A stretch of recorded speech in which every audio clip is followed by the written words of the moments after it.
Assalamualaikum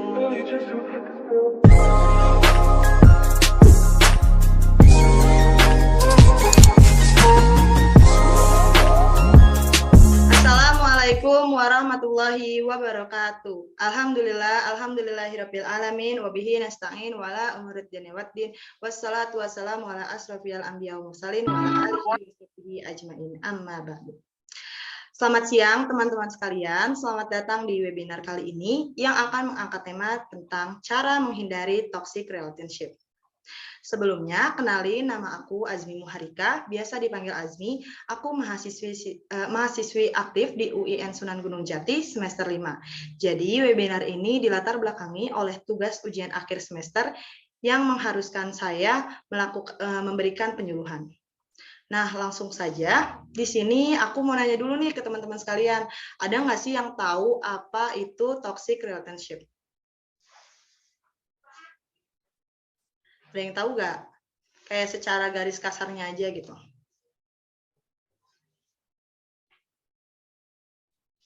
Saya.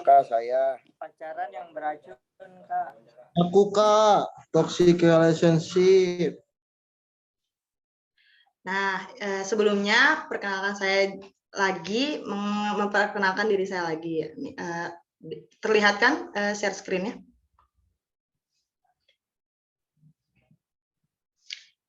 Nama saya Azmi Muharika, saya lahir di Jakarta 19 September 2001. Saya mahasiswi di UIN Sunan Gunung Jati, Bandung, jurusan Bimbingan Konseling Islam. Nah, langsung saja ke pembahasan. Secara garis besar, toxic relationship adalah hubungan yang membuat salah satu pihak merasa tidak didukung, direndahkan, ataupun diserang. Bentuk tindakan negatif yang bisa mempengaruhi kesehatan mental seseorang ini bisa merupakan serangan secara fisik, psikologis, ataupun emosional. Kemudian, hubungan toksik ini bisa dialami pasangan, antar teman, rekan kerja, ataupun keluarga kita sendiri. Nah, apa sih lebih lengkapnya tentang toxic relationship ini? Arti dari toxic relationship. Istilah dari toxic relationship ini dalam percintaan biasanya ditandai dengan adanya berbagai perilaku yang tidak baik dan bersifat merusak. Dalam hal ini, salah satu pihak, baik itu laki-laki maupun perempuan, bersikap tidak sewajarnya dan cenderung menyerang kepada pasangan lawan jenisnya. Dalam hal ini, sikap tidak baik dan merusak dapat berupa sikap verbal hingga sifat yang melibatkan fisik. Kemudian dilansir dari Time, ahli komunikasi dan psikologi yang berbasis di California, Amerika Serikat, Dr. Lillian Glees kali pertama memperkenalkan istilah toxic lewat bukunya bertajuk Toxic People pada tahun 1995. Ia menyebutkan toxic relationship berarti hubungan yang bersifat merusak karena konflik, tidak adanya saling dukungan, dan munculnya persaingan, sampai hilangnya rasa hormat dan kekompakan di dalam hubungan tersebut. Glass tidak memungkiri bahwa setiap hubungan mengambil pasang surut, namun pasang surut hubungan tersebut berbeda dari toxic relationship. Hubungan dikatakan toxic apabila sisi negatif dari hubungan berkepanjangan sampai menguras energi serta batin seseorang. Nah, menurut Glass, penyebab toxic relationship itu bisa beragam, tergantung dari latar belakang kondisi seseorang. Perilaku toksik bisa dilatar masalahi kesehatan mental yang tidak stabil, yang didiagnosa seperti depresi, gangguan kecemasan, dan trauma. Kemudian hubungan beracun juga bisa timbul karena ketimpangan kepribadian dari salah satu pasangannya. Misal ada orang yang berwatak keras dan suka mengontrol terhadap pasangan lawan jenisnya. Nah, hubungan toksik ini tidak hanya ditandai dengan perilaku dan omongan kasar semata. Isyaratnya terkadang bisa samar lewat kata ataupun tindakan sehari-hari yang kerap tidak kita sadari sebagai pasangannya. Nah, di sini tentu salah satu pihak yang menjadi korban merupakan orang yang paling dirugikan. Orang tersebut akan merasakan tekanan dan kondisi yang semakin tidak nyaman. Dan jika dipertahankan, hubungan yang toxic relationship ini akan berdampak buruk pada salah satunya. Bersamaan dengan kurangnya kesadaran masyarakat untuk lebih mencintai dan lebih aware terhadap diri sendiri, dengan mengakhiri hubungan yang toksik ini merupakan salah satu upaya dalam mencintai diri sendiri. Kemudian, masyarakat perlu mengetahui lebih dalam lagi mengenai toxic relationship itu sendiri. Hal ini yang memberikan bekal pemahaman dan dapat mengidentifikasi dan mengatasi masalah jika sewaktu-waktu terjebak dalam hubungan yang toksik ini. Nah, dilansir dari situs Healthy Scoop, ada beberapa pengertian dan jenis toxic relationship, yaitu diantaranya toxic relationship adalah hubungan yang ditandai dengan perilaku buruk atau tidak sehat secara emosional yang dilakukan oleh salah satu pihak secara emosional yang tidak jarang merusak secara fisik. Orang yang terlibat atau terjebak dalam hubungan toksik ini biasanya akan menguras energi hingga merusak fisik dari salah satu pasangannya. Idealnya, hubungan yang sehat dan melibatkan perhatian, timbal balik, rasa hormat, kasih sayang, minat, dan kesejahteraan dari pasangan itu tersebut. Nah, hubungan yang tidak sehat ini dapat menyebabkan berkurangnya rasa percaya diri antara pasangannya. Kemudian, dengan begitu, toxic relationship ini ditandai dengan suasana ketidaknyamanan, sikap egois, sikap dominasi, dan dikendalai oleh salah satu pasangannya. Hubungan tersebut tidak akan berfungsi dan hanya akan merusak serta memberikan dampak buruk kepada salah satu pihak. Lanjut ke jenis, jadi toxic relationship ini terdapat beberapa jenisnya yang mungkin teman-teman sendiri tuh nggak tahu kalau misalkan, wah toxic itu tuh ada jenis-jenisnya. Nah, langsung saja yang pertama, jenis toxic relationship itu ada debt creditor battlers, yaitu jenis toxic relationship yang pertama adalah debt creditor battlers, yaitu yang ditandai dengan sikap pasangan yang cenderung meremehkan. Jadi pasangan tuh akan mengolok-olok pasangannya tanpa melihat situasi dan kondisinya. Jadi bisa aja teman-teman tuh diolok-olok di depan keluarga maupun di depan teman-teman. Sikap ini akan terus berulang meskipun kita telah memintanya untuk berhenti. Nah, toxic relationship ini adalah jenis yang banyak terjadi di kalangan masyarakat, terutama pasangan-pasangan muda-mudi yang lagi di mabuk-mabuknya sama cinta-cintaan. Kemudian ada bad temper yang kedua. Jenis yang kedua ini adalah hubungan yang ditandai dengan sikap marah dari salah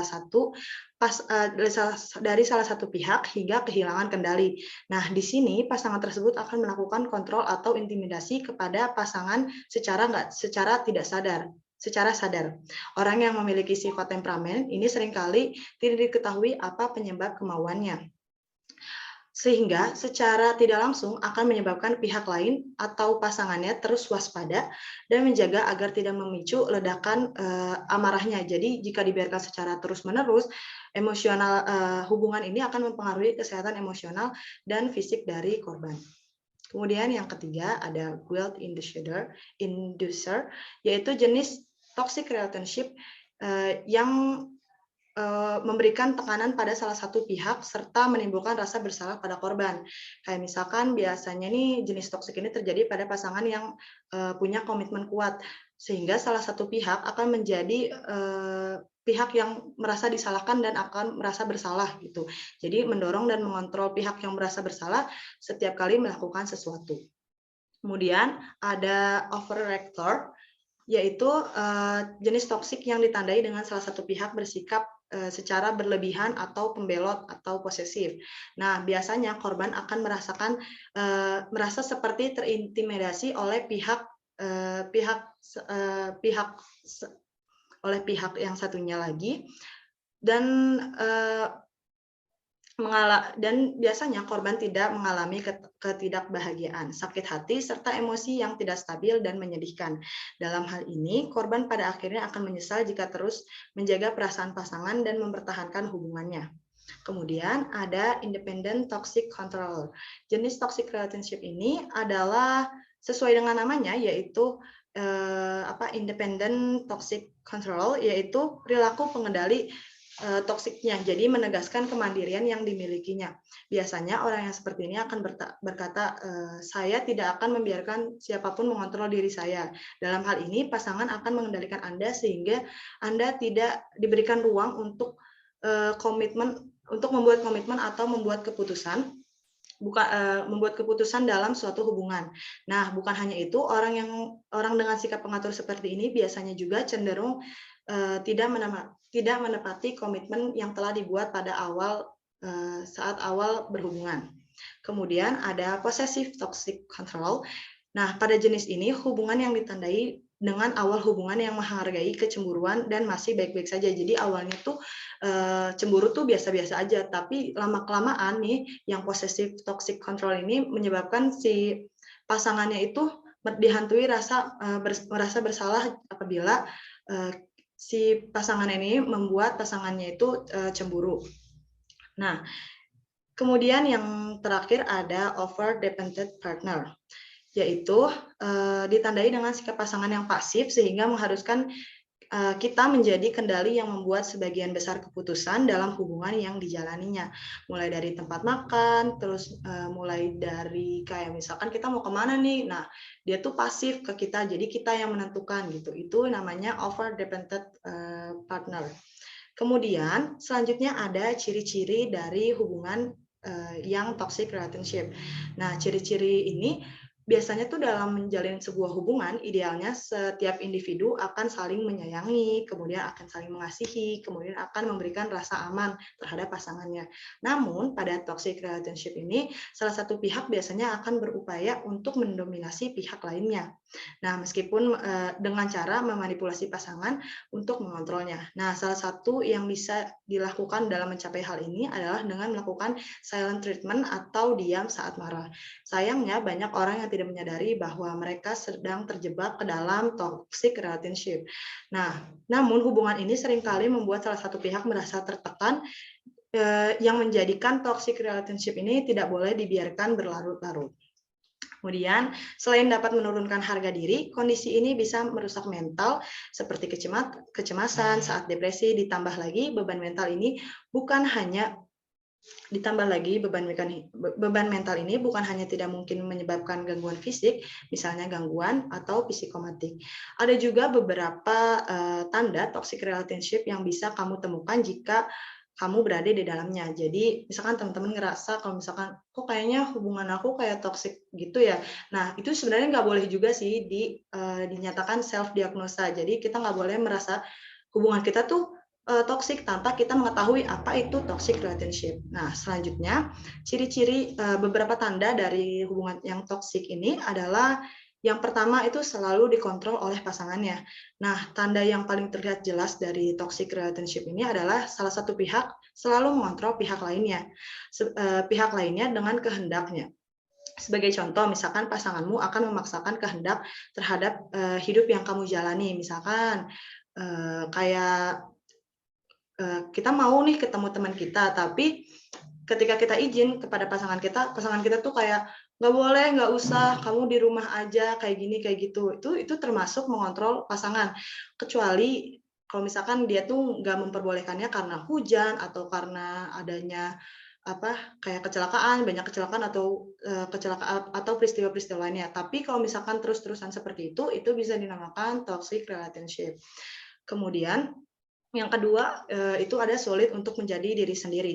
Karena terlalu sering dikontrol, kita ini tidak bisa menjadi diri kita sendiri karena kita tuh selalu diberi arahan, misalkan kamu harusnya kayak gini, padahal kita tuh maunya yang seperti ini gitu. Nah, itu kita tidak bisa menjadi diri kita sendiri. Nah, itu termasuk dikontrol oleh pasangannya. Kita akan selalu bersikap seperti apa yang dia inginkan, padahal hidup itu ya tergantung dari kitanya, kan kita yang hidup bukan dia. Nah, kemudian yang ketiga ada tidak mendapatkan dukungan. Hubungan yang sehat adalah hubungan yang selalu memberi dukungan satu sama lain. Namun, pada toxic relationship ini, setiap pencapaian yang diperoleh akan dianggap menjadi kompetensi. Jadi, kayak misalkan kita bisa menjadi mendapatkan suatu penghargaan, tapi si pasangan kita ini malah menjadikan kita tuh lawan saingnya, bukan menjadikan sebagai motivator dia gitu. Itu bisa menjadikan itu tidak mendapat dukungan dari pasangannya. Kemudian yang keempat ada selalu dicurigai dan dikekang. Rasa cemburu dalam hubungan antar pasangan sebenarnya merupakan reaksi yang normal sebagai salah satu bentuk kepedulian. Kayak misalkan dicegah untuk keluar malam, itu kan berbahaya. Tapi kalau misalkan terus-terusan di saat kita butuh nih, kita butuh keluar malam untuk mengadakan rapat atau untuk bersosialisasi dengan teman kita, tapi kita dilarang terus-menerus gitu oleh pasangan kita. Nah, itu bisa menjadi suatu tanda, oh ini dia toksik ya ke kita gitu. Kemudian yang kelima ada sering dihubungi. Kejujuran merupakan salah satu potensi yang paling penting membentuk sebuah hubungan. Namun jika pasangan kamu sering berbohong dan menutupi banyak hal, itu tandanya kamu saat ini tengah berada dalam toxic relationship. Kemudian yang keenam, menerima kekerasan fisik. Selain kekerasan verbal, suatu hubungan dikatakan toksik jika sudah ada kekerasan fisik di dalamnya. Perlu digarisbawahi, suatu hubungan dikatakan toksik jika sudah ada kekerasan fisik di dalamnya. Pasangan yang tidak sehat secara emosional seringkali akan menggunakan kontak fisik. Nah, jika terjadi perselisihan di dalam hubungan, apapun konfliknya, kekerasan fisik tidak bisa dibenarkan. Tidak bisa dibenarkan. Oleh karena itu, orang yang terjebak dalam toxic relationship itu berpotensi kehilangan rasa percaya diri dalam dirinya dan rasa kebahagiaan dalam dirinya. Jadi seakan-akan dia tuh takut sama pasangannya kalau misalkan dia berbuat salah. Padahal manusia itu kan tempatnya salah ya. Kemudian hal ini tuh juga dapat berdampak buruk bagi kesehatan mental maupun fisik. Oleh karena itu, pentingnya kita mengenali tanda-tanda toxic relationship ini serta mengambil keputusan tepat mengambil keputusan tepat untuk hubungan kita sendiri. Kemudian yang terakhir, setelah kita mengetahui ciri-ciri hubungan dari toxic relationship ini, bagaimana sih caranya mengatasi toxic relationship ini? Nah, solusinya untuk mengatasi toxic relationship ini kayak misalkan gimana nih kalau misalkan kita tuh udah masuk ke dalam hubungan yang kayak beracun gitu, kayak gimana caranya keluar gitu. Nah, sebenarnya itu tuh jawabannya ada di diri kalian sendiri. Kayak misalkan kita tuh bertanya dalam diri kita sendiri, kita tuh di dalam hubungan ini bahagia atau tidak. Nah, itu yang harus jadi acuan kita dalam berhubungan gitu. Apakah hubungan ini tuh patut dipertahankan atau memang disudahi gitu. Nah, ada beberapa cara memperbaiki hubungan yang bisa dikatakan toxic relationship ini. Yang pertama itu pahami apakah hubungan kita tuh benar-benar bisa diperbaiki atau tidak. Caranya itu memperbaiki hubungan dengan berkomunikasi. Jadi komunikasi itu merupakan alat penting ya dalam suatu hubungan. Nah, kita tuh bisa membuat list hal-hal positif dan negatif apa aja yang kita dapetin dari sebuah hubungan. Nah, hal-hal list yang negatif ini bisa kita perbaiki satu persatu. Nah, dalam proses memperbaiki hubungan nggak boleh cuman diri kita aja yang melakukannya, karena di dalam hubungan kan ada dua belah pihak. Jadi nggak boleh salah satunya aja, tapi kedua belah pihak saling memperbaiki sikap dan hubungan itu sendiri. Kemudian yang kedua, siap dan bersedia untuk move on. Sebelum berusaha untuk memperbaiki hubungan juga, kita tuh perlu tahu bahwa jangan memaksakan diri untuk merubah orang lain. Even pasangan itu tuh orang yang paling terdekat dalam diri, orang yang paling terdekat oleh kita. Kayak misalkan kita tuh punya pikiran kita bisa kok ngubah dia, kita tahu nih dia toksik, tapi kita punya pikiran kita bisa kok ngubah dia. Itu nggak bisa, guys. Yang perlu digarisbawahi, kita tidak bisa merubah diri seseorang sebelum kita tidak bisa merubah seseorang kecuali dirinya sendiri ingin berubah. Nah, seperti itu ya. Jadi nggak semua alasan toksik itu dengan kita bisa merubah dia, kita bisa kok buat dia lebih baik, itu nggak bisa. Karena kalau misalkan dalam diri pasangan kita tidak mau berubah, itu tidak akan pernah terjadi. Kemudian ada bersikap asertif. Ketika kita mau memperbaiki hubungan beracun, hubungan yang toksik maksudnya, perlu bersikap asertif, yaitu memperbaiki hubungan yang pasangan kita nih bisa sama-sama belajar memperbaiki hubungannya, sama yang tadi saya bilang di atas. Kalau misalkan hubungan yang toksik jika diperbaiki tidak cuman kita aja yang memperbaiki, tapi pasangan kita juga harus ikut memperbaikinya. Nah, kemudian yang keempat ada belajar untuk percaya sama diri sendiri. Jadi hubungan yang toksik biasanya diwarnai dengan adanya pola-pola manipulasi dari kedua belah pihak, misalkan si perempuannya ataupun si laki-lakinya saling memanipulasi hubungan. Nah, hal itu yang bikin kita sebagai pasangan yang dimanipulasi itu jadi nggak percaya diri, bahkan jadi merasa kayak nggak berdaya. Nah, terus kita dari situ kita tanya ke diri kita sendiri, apakah hubungan ini tuh sehat untuk kita atau tidak. Kemudian yang kelima, ada mintalah bantuan profesional ini yang mintalah bantuan profesional kalau memang merasa bingung butuh bantuannya tuh kemana mengatasi hubungan yang toksik ini. Kita bisa cari bantuan profesional, misalkan psikolog, atau kalau jauh-jauh ke psikolog mending cerita ke teman sendiri atau teman terdekat yang emang dipercayai gitu kan. Karena masalah-masalah dalam hubungan kalau misalkan terus-menerus kita tumpuk dalam diri kita sendiri itu akan berdampak negatif juga, kayak misalkan nantinya bakal suatu waktu meledak dan akan merusak ke diri kita sendiri juga. Nah, memang dalam memperbaiki sebuah hubungan itu, sebuah hubungan yang toksik itu tidak mudah. Namun kalau didasari dengan kemauan yang kuat oleh kedua belah pihak ya, itu bisa menjadi hubungan yang sehat kembali dari hubungan toksik. Namun hal itu juga mungkin terjadi kalau misalkan kedua belah pihak mau berusaha. Tapi balik lagi nih, semua keputusan itu ada pada diri kita sendiri dan ada pada kepercayaan kita masing-masing gitu. Kalau misalkan emang ngerasa hubungan kita toksik dan berjalan emang tidak baik dan tidak bisa dibenahi, ya sudah diakhiri saja. Jadi seperti itu untuk memperbaiki toxic relationship. Nah, berhubung waktunya juga ini udah mau habis, mungkin di close dulu, nanti bisa join lagi ya teman-teman. Baik, selanjutnya akan saya buka sesi pertanyaan. Boleh buat teman-teman sekalian yang mau bertanya. Kakak, aku mau nanya. Kakak mau nanya. Aku dulu, Spacok. Aku dulu yang nanya. Ya, terserah kakaknya. Silahkan Kak, mau siapa dulu? Dipersilahkan. Teman-teman yang ingin bertanya. Sebelumnya, perkenalkan nama saya Panji Petualang. Saya dari hutan, habis nyari garaga, belum nemu-nemu. Sebelumnya, saya ingin bertanya mengenai toxic relationship. Teman saya ada yang sedang mengalami toxic relationship.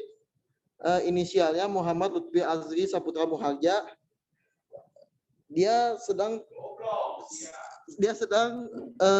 terkena toxic relationship bersama pasangannya, yaitu PB, power bank. Nah, itu dia itu toxic itu sampai dikata-katain kasar, berkata kasar, terus yang lain-lain, yang dihitungnya itu parah lah, sampai si Lutfi sakit hati. Nah, itu masuknya toxic relationship atau enggak? Makasih. Sama-sama. Makasih ya Hani pertanyaannya. Mau langsung saya jawab aja. Perkataan yang kasar itu tergantung kuantitas perkataan yang diucapkan ya. Kalau misalkan perkataannya kasar emang karena orangnya sudah dari sananya gitu ya kasar, itu tergantung kuantitas yang dikatakannya. Jadi misalkan dia ngata-ngatainnya tuh tanpa sebab, tanpa alasan tertentu. Nah, itu patut dipertanyakan juga. Tapi kalau cuma sekedar kata-kata biasa yang biasanya biasanya umum gitu ya, itu belum termasuk toxic relationship. Begitu. Apakah terjawab?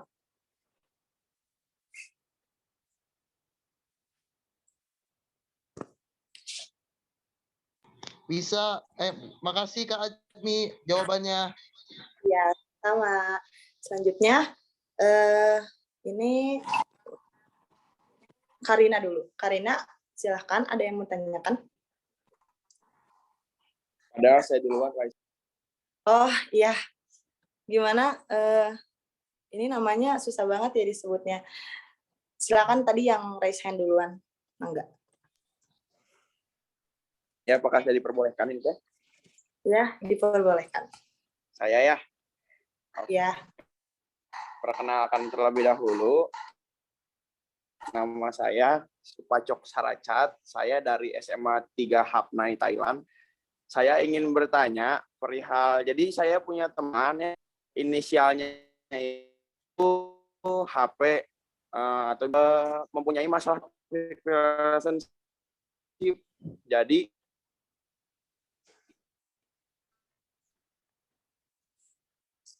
di mana dia dan pasangannya itu mengalami toxic relationship,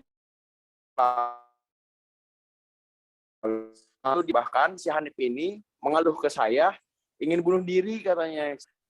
Solusi ya, bukan solusi, apa pandangan Teteh Azmi ini terhadap Hanif ini, karena dia itu kasihan karena mungkin saking cintanya, padahal itu toxic seperti itu. ya, terima kasih. Sebelumnya tadi dengan Supac itu ya, yang itu namanya, bisa diulang kembali tidak pertanyaannya? Soalnya tadi putus-putus tanya. Jadi pertanyaan yang saya ajukan itu apa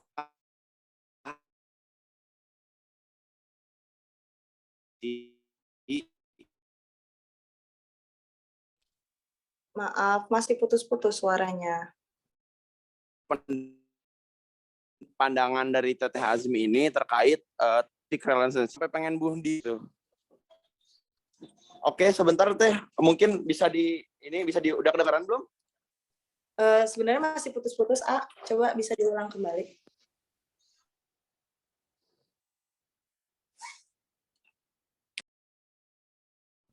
Ribet nih. Halo, udah terdengar?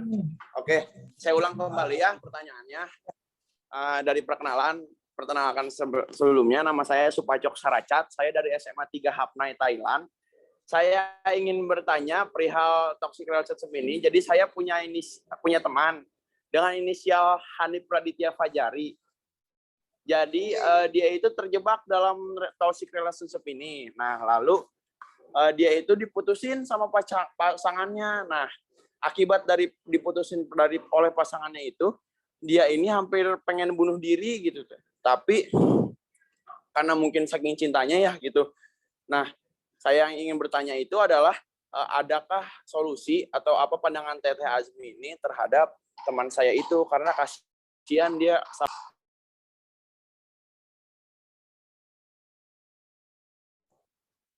Baik, dapat saya pahami. Terima kasih ya pertanyaannya. Jadi pertanyaannya itu pandangan saya terhadap teman Supacok Saracat itu yang ingin bunuh diri.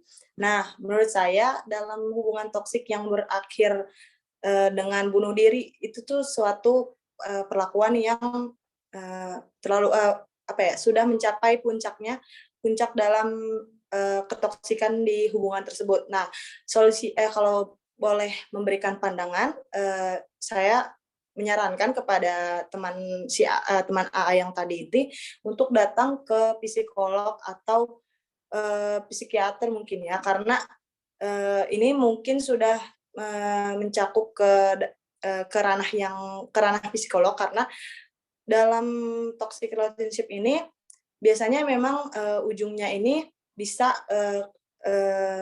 menjadikan salah satu pasangan ini bunuh diri karena mungkin saking cintanya sama yang tadi seperti yang A bilang. Nah, kalau pandangan saya mungkin secepatnya bisa dibawa ke psikolog ataupun psikiater gitu ya, untuk ditindaklanjuti lebih jauh lagi, karena kalau misalkan cuma diberikan edukasi tentang toxic relationship, cuma diberikan arahan oleh teman, itu menurut saya tidak akan mempan terhadap orang yang sudah mempunyai keinginan untuk bunuh diri dengan dalil atau berdasarkan patah hati atau dengan asas dasar cinta gitu. Gitu, seperti itu. Apakah udah terjawab? Oke, alhamdulillah sudah terjawab. Terima kasih Teh. Hap. Sama-sama. Terima kasih ya. Mantap nih dari negara lain. Selanjutnya ada yang ingin bertanya lagi? Teh, aku mau bertanya. Boleh, Teh. Iya, nama aku Hikmah. Aku ingin bertanya, mungkin seperti yang kita tahu kan, untuk mencari pasangan itu kita bisa menghindari ya, menghindari dari toxic relationship yang akan terjadi dengan melalui memperdalam karakter si pasangan kita masing-masing itu seperti apa. Namun kira-kira bagaimana cara menghadapi ketoksikan yang ada dalam keluarga, misalkan memiliki orang tua yang posesif atau temper dan overreact itu dan sebagainya, sementara kita tentu nggak bisa menghindarinya kan. Jadi kira-kira bagaimana solusinya ya? Ada suara. Baik, langsung saya jawab aja ya, Mbak Hikmah.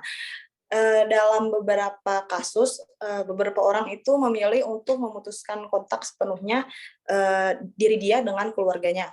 Nah, beberapa yang lainnya juga mencoba untuk mengatasi situasi tersebut, situasi di mana di dalam keluarga ini terdapat orang tua yang posesif, yang temperamental, ataupun overreact gitu. Nah, dengan membatasi kontak dengan anggota keluarganya. Jadi ada beberapa langkah yang dapat diambil untuk melindungi kesejahteraan emosional kita ketika kita bertemu dengan keluarga yang toksik ataupun keluarga kita sendiri itu toksik. Nah, yang pertama itu ada melatih pertahanan diri. Jadi saat kita menghabiskan waktu dengan anggota keluarga, jangan biarkan anggota keluarga lain itu menarik kita ke dalam masalah yang sebenarnya kita tuh tidak ingin gitu masuk ke dalam masalah tersebut gitu. Gimana cara mempertahankan dirinya itu bisa dilakukan dengan kita tuh nggak ikut campur dengan masalah dengan situasi yang nggak kondusif. Jadi misalnya kayak orang tua kita sedang berantem nih, kita tuh nggak usah ikut-ikutan ke dalam situasi yang tidak kondusif itu. Teman-teman bisa langsung keluar ataupun bisa langsung mencari situasi yang lainnya gitu. Jadi tidak ikut nimbrung ke dalam situasi yang tidak kondusif. Kemudian menghindari topik pembicaraan yang bisa menyebabkan pertengkaran di antara sesama keluarga. Nah, kemudian yang kedua ada memutuskan apa yang perlu kita bagi dan apa yang tidak perlu kita bagi. Misalkan masalah apa nih yang bisa kita sharing kepada orang tua atau pada anggota keluarga, itu ceritakan. Tapi kalau misalkan emang masalah itu bisa kita keep sendiri, ya keep sendiri, karena pandangan orang lain tuh meskipun itu keluarga ataupun meskipun itu orang tua ataupun anggota keluarga, itu pandangan orang lain tetaplah pandangan orang lain, tidak sama dengan apa yang pikirkan. Kemudian tahu kapan harus berkata tidak. Biasanya kita tuh sebagai anak mau-mau aja nih, kita disuruh ini, disuruh itu, disuruh ini, disuruh itu. Memang harus berbakti. Cuman kata tidak juga perlu gitu kita ucapkan ketika sesuatu yang tidak kita inginkan atau tidak kita sukai, kita dipaksa melakukannya gitu. Tapi kita tuh harus tahu kapan itu kita bisa menggunakan kata tidak. Nah, kemudian yang terakhir itu jangan mencoba mengubah siapapun. Sama seperti pasangan suami istri gitu ya, mengubah, misalkan kita bisa nih mengubah dia lebih baik, itu termasuk juga di dalam toksik keluarga. Jangan mencoba mengubah siapapun. Saat berurusan dengan anggota keluarga yang tidak sehat atau yang bisa dikatakan toksik, ada beberapa harapan bahwa kayaknya dia bisa nih berubah kalau kita terus-terusan seperti ini. Kayaknya dia bisa nih berubah kalau misalkan kita terus-terusan berperilaku seperti ini. Sebenarnya tidak, karena orang itu seperti yang saya bilang awal, orang itu tidak bisa berubah kalau misalkan dari dalam dirinya tidak mau berubah gitu. Jadi orang bisa berubah kapan saja di luar kendali dari kita. Jadi bukan kita yang menentukan, tapi dirinya sendiri yang menentukan. Jadi seperti itu, Mbak Hikmah, apakah sudah terjawab?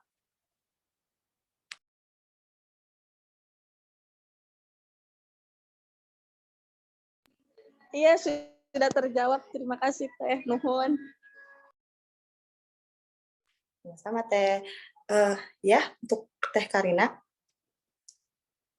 Oh, baik, saya bacakan ya pertanyaan dari Teh Karina. Mengapa orang yang berada di dalam fase toxic relationship itu sangat sulit untuk melepaskan? Padahal tuh dia tahu kalau misalkan hubungan itu toxic. Sebentar.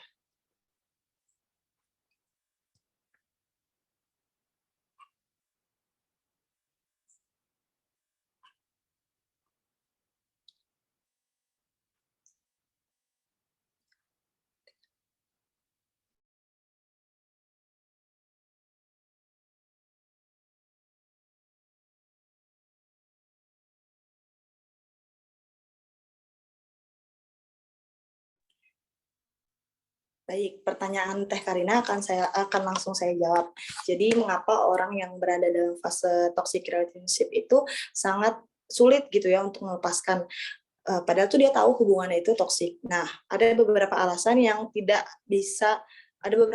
diberikan oleh pasangan yang toksik itu, kenapa kayak dia nggak bisa melepaskan hubungan yang toksik. Di antaranya yang pertama, percaya bahwa segala sesuatu bisa berubah.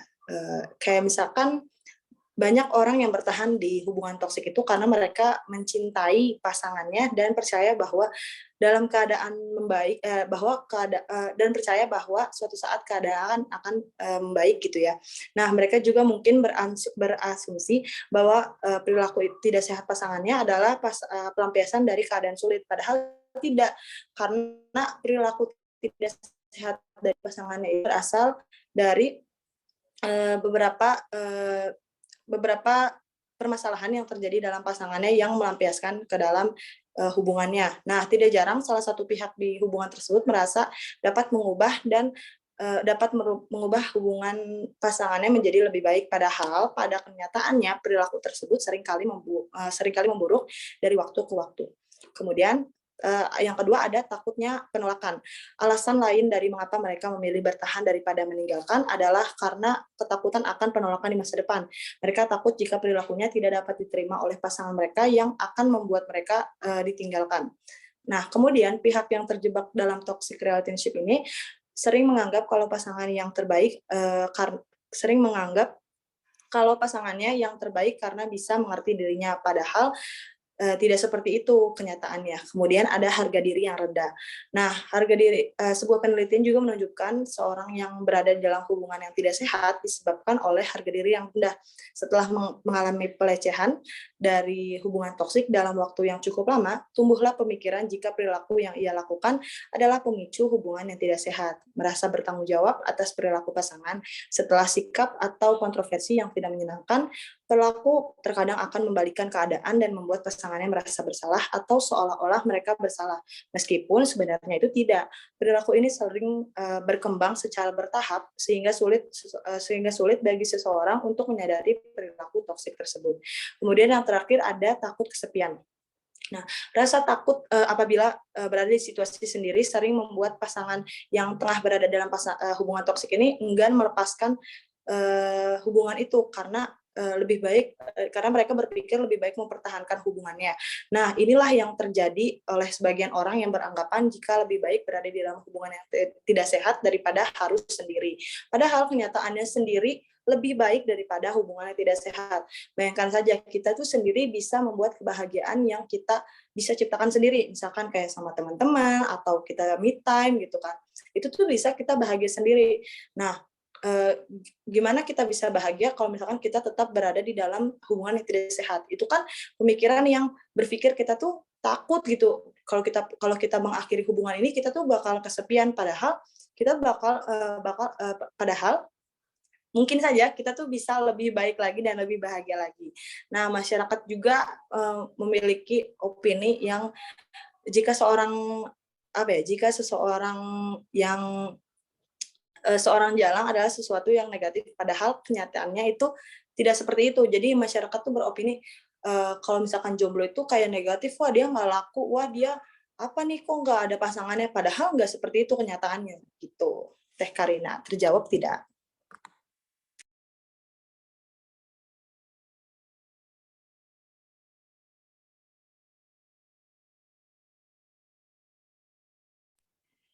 Baik, ada pertanyaan lagi dari Teh Dini.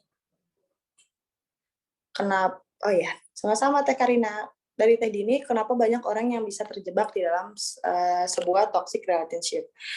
Dalam relasi, langsung saja saya jawab ya. Dalam relasi pasangan, apalagi suami dan istri, itu banyak orang yang terjebak dan susah keluar dari toxic relationship ini karena memang sudah ada siklusnya. Nah, ini teman-teman perlu diperhatikan kembali. Siklus ini tuh dimulai dari pertengkaran. Pertengkaran yang nantinya akan memuncak menjadi kekerasan yang akan menjadi kontak fisik, entah pukulan ataupun kekerasan psikis. Nah, setelah adanya siklus pertengkaran ini, nantinya akan ada fase kayak maaf-maafan. Nah, si pelaku dari toksik ini akan bilang kayak, maaf ya, aku seperti itu, soalnya aku kelepasan, itu tuh kata-kata dari si pelaku. Nah, biasanya pelaku ini cenderung akan blaming. Blaming itu adalah menyalahkan korbannya. Padahal sebenarnya yang salah tuh di sini si pelakunya, tapi dia akan blaming. Blaming itu kayak menyalahkan korbannya. Soalnya pelaku pasti akan bilang kayak gini, soalnya kamu kayak gitu sih, padahal kan coba kamu dengerin aku, kalau kamu dengerin aku nggak bakal kayak gini gitu. Itu yang dinamakan blaming, kayak menyalahkan korbannya. Nah, ketika sisi blaming ini terjadi, otomatis korbannya akan merasa bersalah gitu ya, akan merasa kayak menyalahkan diri sendiri. Kayak si korban ini pasti akan berpikir, iya juga ya, kalau aku nggak kayak gini pasti dia nggak akan kayak gitu. Nah, inilah yang harus diperhatikan dalam suatu hubungan. Mungkin ini memang kayak pasti si korban tuh pasti bilang, kayaknya ini memang salah aku dah, padahal itu bukan salah si korban gitu. Nah, harusnya kalau aku nggak ngomong begini, dia nggak bakal begitu. Sehingga jadi si korban ini menyalahkan dirinya sendiri. Nah, sesudah terjadinya sesi blaming ini, pasangan akan masuk ke fase honeymoon. Nah, fase ini tuh dinamakan fase honeymoon karena fase baik-baikan, kayak misalkan udah maaf-maafan terus tadi jadi berbalik seperti kayak tadi lagi. Nah, diibaratkan dalam fase ini seolah tidak ada apa-apa lagi, padahal sebelumnya si pelaku ini melakukan kontak fisik. Nah, ketika sudah selesai, ibaratnya sudah diselesaikan ya permasalahannya dan sudah senang-senang lagi, nantinya akan kembali seperti situasi konflik tadi. Jadi siklusnya akan selalu berputar, bergulir semakin cepat, yang biasanya kekerasan ini dilakukan seminggu sekali atau sebulan sekali itu akan terjadi setiap hari gitu, karena sisi blaming yang dimunculkan oleh pelaku ke korban tuh jadi makin-makin gitu. Nah, itu yang menjadikan kenapa kayak banyak orang yang terjebak di dalam toxic relationship itu sendiri. Gimana Teh Dini, terjawab?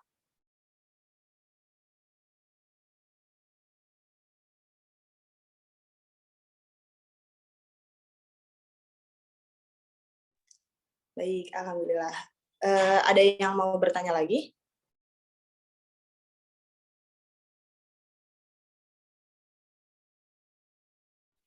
Teh Novita, boleh?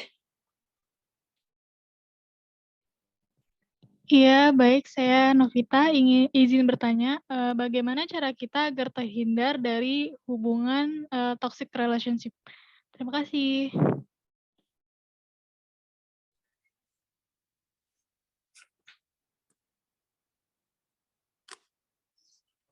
Baik, akan langsung saya jawab ya. Nah, hubungan asmara itu dapat dikatakan toxic relationship itu ketika kedua belah pihak itu tidak saling mendukung, tidak saling menghormati, dan tidak saling memiliki kebersamaan. Ketika ada konflik, salah satu pasangan justru berusaha untuk merusak atau merendahkan pasangannya. Hubungan ini sangat beracun karena bisa menguras tenaga dan pikiran. Nah, dari pemaparan yang sudah saya jelaskan tadi juga, gimana sih cara kita tahu ya kalau misalkan kita tuh ada di dalam hubungan yang toxic relationship. Kita lihat aja ciri-ciri dari tanda-tanda relationship itu sendiri, kayak hubungan kita nih memiliki ciri-ciri tersebut tidak. Kalau misalkan memang tidak memiliki, ya berarti jangan mendiagnosa hubungan kita sendiri dengan hubungan yang toksik. Nah, itu biasanya kerap terjadi di masyarakat sekitar gitu ya, kayak misalkan padahal sebenarnya si cowok atau si ceweknya nih baik-baik aja, cuman dari salah satunya tuh kayak bilang, dia mah toksik, hubungan aku mah toksik gitu. Sebenarnya itu tidak boleh ya, karena itu self diagnosa yang nantinya akan membawa pikiran, stimulus pikiran ya kita ke dalam kayak stigma gitu, kalau misalkan hubungan tuh pasti toksik, padahal nggak seperti itu. Gitu Teh Novita. Oh, gitu ya, Kak. Baik, Kak. Terima kasih atas jawabannya.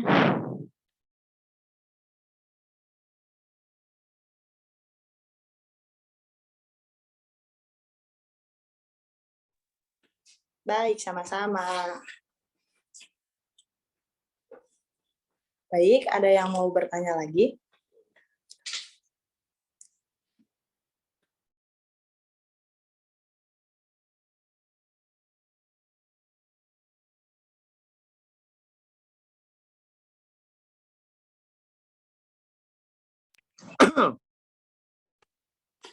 Baik, ada pertanyaan lagi dari Teh Raisa. apa yang harus dilakukan supaya tidak terjebak dalam toxic relationship. Nah, supaya enggak terjebak, kita harus menyadari bahwa kita tuh punya perasaan yang tidak nyaman, takut, dan tidak aman. Itu adalah tanda pertama yang menjadi peringatan. Nah, dari situ tuh kita sudah harus mengambil langkah awal sebelum kita memasuki lebih dalam lagi hubungan itu. Jadi kalau ada perasaan seperti itu, semakin kita menyangkal, akan semakin kita terjebak dalam hubungan tersebut. Kemudian kalau sudah terjebak, jangan pernah takut untuk membuat keputusan. Meski keputusan itu besar dampaknya, kalau itu dirasa terbaik, lakukan apapun konsekuensinya.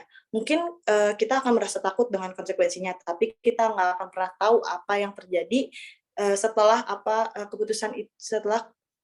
kita mengambil keputusan itu. Nah, terakhir dari saya, setiap orang itu berharga dan kita layak untuk diperlakukan secara berharga oleh orang lain. Jadi kalau kita merasa orang itu tidak menghargai kita, pergi dari hubungan tersebut. Kenapa? Karena ada banyak orang di dunia ini dan semua orang pasti butuh orang lain. Jangan takut merasa sendiri, kehilangan ataupun tidak diinginkan. Sebab kita berharga, kita pantas diperlakukan dengan lebih berharga oleh orang lain. Saya yakin akan ada orang lain yang bisa melihat betapa berharganya kita kalau misalkan orang yang saat ini dengan kita tidak bisa melihat kita, tidak bisa menghargai kita. Nah, buat apa dilanjutkan kalau misalkan hubungan tidak didasarkan dengan saling menghargai? Mendingan cari yang lain daripada kita mengharapkan sesuatu yang tidak pasti. Nah, biasanya juga kita terjebak dalam toxic relationship itu karena belum merasa worth it. Tapi yang saya tahu, setiap orang itu berharga, dan bagaimana nih cara kita tahu kita berharga? Kita harus cari tahu dalam diri kita sendiri itu kita punya apa yang bisa kita banggakan. Kemudian yakini bahwa kita tuh pantas untuk diperlakukan secara berharga. Seperti itu, Teh Raisa.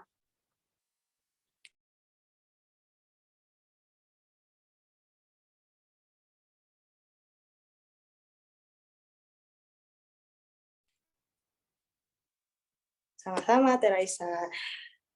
Baik, cukup sekian yang dapat saya tuturkan, mulai dari apa itu toxic relationship, terus kemudian ada beberapa pertanyaan yang menyangkut dengan toxic relationship itu sendiri. Saya menjadi suatu tempat bagi saya untuk lebih mengasah lagi pengetahuan tentang toxic relationship itu sendiri. Karena berdasarkan pengalaman saya pribadi juga, toxic relationship itu bukan harus dipertahankan, tapi memang harus ada kemauan dari dalam diri kita sendiri untuk keluar dan mencoba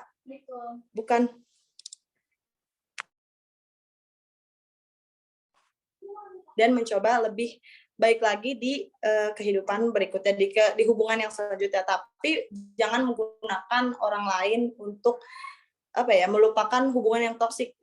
Itu salah juga ya, teman-teman. Jadi ketika keluar dari hubungan yang toksik, jangan langsung menggunakan orang lain untuk melupakannya, tapi gunakanlah waktu kesendirian itu untuk melihat diri sendiri tuh, kita tuh worth it di bagian apanya, kita bisa melakukan ini itu sendiri, kita bisa kemana saja sendiri. Jangan berdasarkan aku butuh dia, kalau kata-kata orang toksik itu seperti ini, dia toksik tapi aku butuh dia. Sebenarnya itu tidak, karena yang toksik itu sebenarnya harus ditinggalkan gitu ya, tidak pantas untuk dipertahankan. Nah, sebelumnya ada quotes yang menurut saya ini mewakili sebagian orang-orang yang toksik, mewakili sebagian orang-orang yang terlibat dalam hubungan yang toksik. Quotes-nya itu letting go of toxic people in your life is a big step in loving yourself. Itu dari Husainisa. Jadi lepaskanlah orang-orang yang toksik dalam hidup kita gitu ya, maka hidup kita maka itu merupakan langkah besar dalam mencintai diri kita sendiri. Mungkin sekian yang dapat saya sampaikan. Mohon maaf bila banyak kesalahan gitu ya, kesalahan kata. kesalahan kata dari saya, perkataan, perbuatan, ataupun tingkah laku saya selama menyampaikan diskusi ini. Mohon dimaafkan. Semoga kita bertemu di lain kesempatan lagi. Terima kasih sudah mendengarkan sampai habis. Semoga ilmunya bermanfaat. Dan waspadai kalau misalkan kita berada di hubungan yang toksik. Terima kasih. Wassalamualaikum warahmatullahi wabarakatuh.